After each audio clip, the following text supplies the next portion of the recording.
Oi gente, tudo bem? Então, no vídeo de hoje eu vou falar sobre o conteúdo de geografia, da vida de geografia. É um conteúdo bem fácil, bem mamão com açúcar e mel na chupeta. Então vai ser super tranquilinho de explicar pra vocês, eu acho que também vai ser super fácil de vocês entenderem. Eu vou começar falando sobre as organizações internacionais e as organizações globais. Vou dar início falando da ONU, que eu acho que é que tem mais coisa pra falar. E que, querendo ou não, ela é a maior, vamos dizer assim, né? Porque ela é de nível global, quase todos os países são envolvidos, né? Tem coisa com a ONU. Então, vamos lá. A ONU ela foi criada em 1945, depois da Segunda Guerra Mundial, com o objetivo de instaurar a paz e defender os direitos civis, né? Os direitos humanos e os direitos ambientais. Então, foi por isso que a ONU foi criada. Ela tem uma estrutura que foi explicada na sala, que é uma estrutura bem interessante, mas eu só vou falar mais de partes específicas dessa estrutura. Aí tem o que ela é dividida em Assembleia Geral, Conselho de Segurança, Secretaria-Geral, Conselho Econômico e Social e Corte Internacional de Justiça.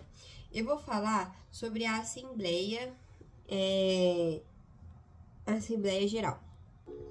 Então, a Assembleia Geral, ela é o principal fórum da ONU, né, onde eles debatem sobre as principais coisas, os principais problemas que eles têm que resolver. Todos os países membros participam, né, 193 países membros, e eles falam sobre diversos assuntos, eles votam em eles fazem votações nessa Assembleia. Eles debatem temas globais como paz, saúde, segurança, doença, meio ambiente. Então é na Assembleia Geral onde eles conversam sobre tudo. E ele é o órgão principal que mantém a manutenção da paz e da segurança internacional. Então essa é a Assembleia Geral. Aí agora eu vou falar sobre... Me perdi, gente. O Conselho de Segurança, perdão, me perdi, mas já voltei. O Conselho de Segurança. E ele é um pouquinho mais complexo. Tipo assim, o que acontece? Ele é composto por 15 países membros. 5 deles são países fixos, que são Estados Unidos, Rússia, China, França e Reino Unido. São grandes potências mundiais. E você pode ver que alguns desses países são países que eles têm uma potência assim de armamento e de segurança muito grande. Então, provavelmente por isso, e porque eles são fixos, pelo motivo deles terem sido um dos primeiros países, né, na questão da Revolução Industrial. Então, tem tudo isso ligado com a Revolução Industrial. Não sei se deu para entender. Mas esses 5 países, eles são fixos por causa da Revolução Industrial, beleza? E também porque eles são países de grande potência.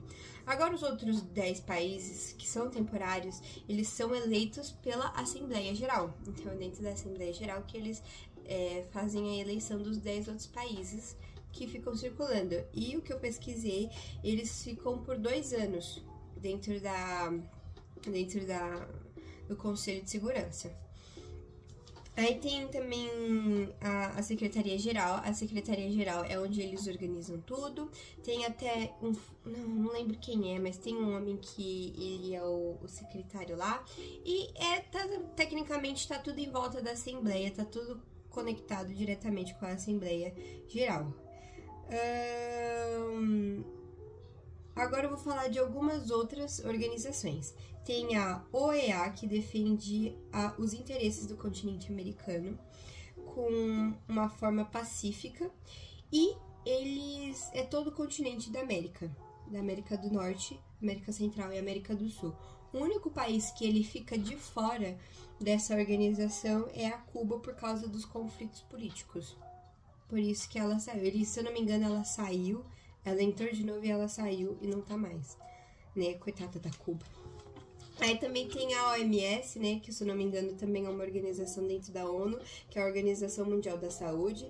Aí tem a OMC, que é a Organização Mundial do Comércio. E também tem a OPEP, se eu não me engano é o nome assim que fala, que é a Organização de Países Exportados de Petróleo. E eles foram fundados em 1960, que são todos os países que tem um grande porte de petróleo, não sei se é assim que fala, mas são países que são caracterizados pelo petróleo, tipo Argentina, Emirados Árabes, esses países aí. Aí, tem os blocos econômicos. Ai, Ana, o que raio são os blocos? Quem são os blocos econômicos? Blocos econômicos são a Mercosul, né, que é aqui da América do Sul, que os países principais é Argentina, Brasil. Aí tem também a União Europeia, que também é muito conhecida, que é do continente europeu. Tem a USMCA, que é da América do Norte, que é a antiga NAFTA, né? E aí, por eles terem mudado alguns objetivos e princípios, eles saíram de NAFTA e se tornaram a USMCA. Não sei se tem um nome que fala isso tudo, mas é MCA, né, Júlia? Como é que você decora? Porque é tipo United States, aí tem o México, né, de México, e CA de Canadá. É assim que você decora, é fácil. Aí, você pergunta, Ana Júlia, mas qual é a diferença de blocos econômicos e organizações? Porque já surgiram essas dúvidas.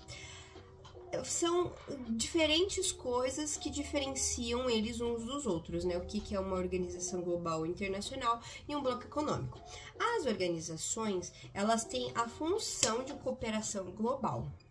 Então, de alguma forma, ela coopera com o globo, com o mundo.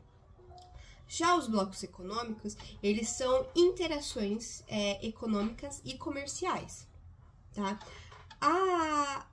As organizações, elas têm uma abrangência quanto global ou internacional. Já os blocos econômicos, eles geralmente são regionais, então eles se focam numa única região. Aí tem o foco também, porque o foco das organizações é um foco mais geral, igual eu falei, como eles têm alcance internacional e um alcance global, eles se preocupam com a questão de saúde pública, a paz, a segurança, esse tipo de coisa, diferente do bloco econômico, porque eles estão preocupados com comércios, com tarifas, circulação de bens. Então a diferença do bloco econômico e das organizações é que as organizações, elas têm um cuidado internacional e global. Já os blocos econômicos, eles têm uma preocupação econômica, beleza? Bem facinho.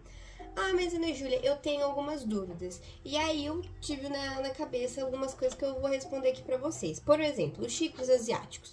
Já perguntaram também, os tigres asiáticos é um bloco econômico? Não, eles não são um bloco econômico. Apesar deles terem todas as características para serem um bloco econômico, né? Os tigres ou mini tigres asiáticos, aí tem os tigres, aí tem os mini tigres asiáticos ou os novos tigres asiáticos, que eles são a galera ali da Ásia, América do Sul, Taiwan.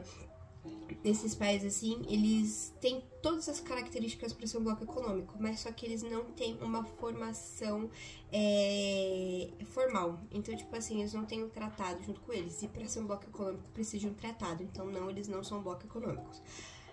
Ana, tem uma pergunta. E o BRICS e o G7? O que eles são? Eles são uma organização ou eles são um bloco econômico? Porque eles têm características muito bagunçado do bloco econômico, de organizações. Então, o BRICS e o G7, eles não são blocos econômicos e nem organizações, eles são uma cooperação econômica. Ana Júlia, isso vai cair na prova? Não vai cair na prova, mas é legal a gente saber que eles não são bloco econômico, porque caso pergunte, você não erre, porque eles não são um bloco econômico. Mas Ana Júlia, qual é a diferença de um bloco econômico e de uma cooperação econômica? A diferença de um para o outro é que a cooperação era uma parceria ou informal ou diplomata. Agora, o bloco econômico é formal, né? Igual eu falei, dos tigres asiáticos precisa ter uma integração formal dos países. Aí a cooperação, ela é um negócio ali colaborado, ou eles fazem umas colaborações, ou eles só fazem diálogos e ajudam uns aos outros. Agora, O bloco econômico, eu já falei que eles são voltados pela economia. Então, é economia, taxas, tarifas, ajudar um outro, diferente das cooperações, que eles não têm a obrigação de ajudar uns aos outros economicamente. Aí, a cooperação econômica, eles têm um tratado de influências e eles fazem influências e projetos juntos, então eles trabalham em conjuntos. Já o bloco econômico é uma integração econômica e aumento de comercialização. Essa é a diferença. O bloco econômico, eles têm, é tudo voltado à economia e comércio. Agora, a cooperação econômica é mais um tratado diplomata ou parceria informal que colaboram uns com os outros e fazem diálogos. É uma coisa mais simples, entendeu? Agora eu vou explicar um pouco do BRICS e um pouco do G7.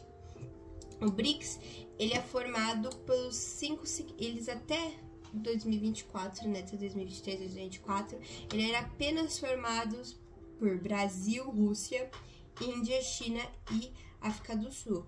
E aí, o África do Sul seria o S, porque em inglês é South Africa. Então, por isso daí que é o S, não o A de África.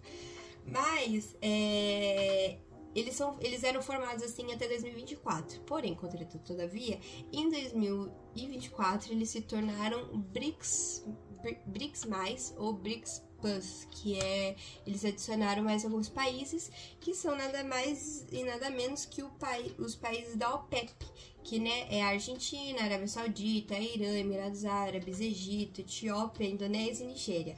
Ai, Ana Júlia, vai precisar decorar isso tudo de nome de país? Não vai precisar. Mas você já sabe que é da OPEP, os novos integrantes do BRICS, né? Que é a galera do petróleo. E é, obviamente, tudo calculado estrategicamente ali, né? Pra ser a galera que tá bem de petróleo, porque é um bem muito precioso. Aí, agora eles têm essa formação. Aí tem também o G7, que eu vou procurar aqui rapidinho, porque é os nomes dos países. Pera aí. É os Estados Unidos, Canadá, Japão, Alemanha, Reino Unido, França e Itália. E igual eu falei, não é para decorar o nome dos países.